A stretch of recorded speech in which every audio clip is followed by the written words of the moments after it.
म पनि सानै उमेरमा धेरै कुकुरहरू र सर्पहरूसँग परिचित भएको मान्छे। आज त परबाट आउँदाखेरि नै म चिन्छु यो डस्न आएको हो कि यो चाट्न आएको हो भनेर। आदरणीय दर्शक श्रोताहरू, यहाँहरू सबैजनालाई धेरै धेरै धन्यवाद दिन चाहन्छु। कारण तपाईँहरूले मलाई भेट्दाखेरि भन्नुहुन्छ तपाईँको कथा सुनिरहन्छु, तपाईँको भिडियोहरू हेरिरहन्छु नि भन्नुहुन्छ।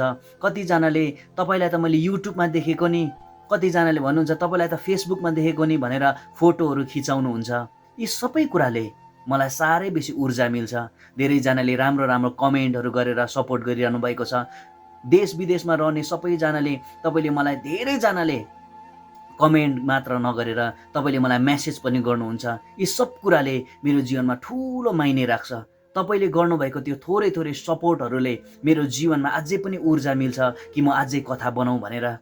यो कथा बनाउनु र यो कथा भन्नुको पछाडि एउटै मात्रै उद्देश्य छ। त्यो चाहिँ के हो भने मानिसले केही हदसम्म यो जीवन जिउँदै गर्दाखेरि त्यो कथाहरूले सपोर्ट होस्। किनकि तपाईँ र म स्वार्थी दुनियाँमा जिउँदैछौँ। धेरैले भन्छ यो संसार, कसैले भन्छ पैसाले चल्छ, कसैले भन्छ यो संसार त मायाले चल्छ भनेर। तर मैले यसो हेर्दै गर्दाखेरि आजको संसार त स्वार्थले चलिराखेको छ।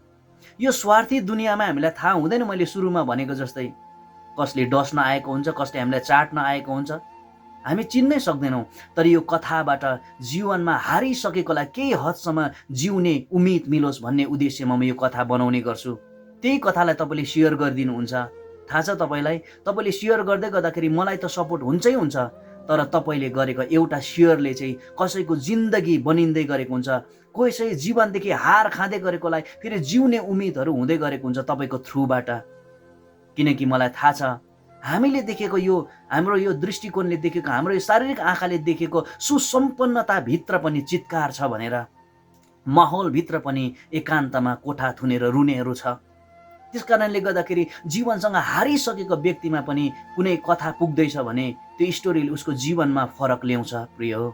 यस कारणले गर्दाखेरि तपाईँहरूले आजसम्म सेयर गरिदिनु भएकोले आज कसैको जीवनहरू पनि त्यहाँनिर केही हदसम्म सपोर्ट हुँदैछ उनीहरूलाई पनि भन्ने मेरो ठुलो विश्वास पनि छ अनि यो पक्का पनि हो। यस कारणले गर्दाखेरि यहाँहरूले मलाई दिनुभएको माया हौसलाको थ्याङ्क यू सो मच भन्न चाहन्छु।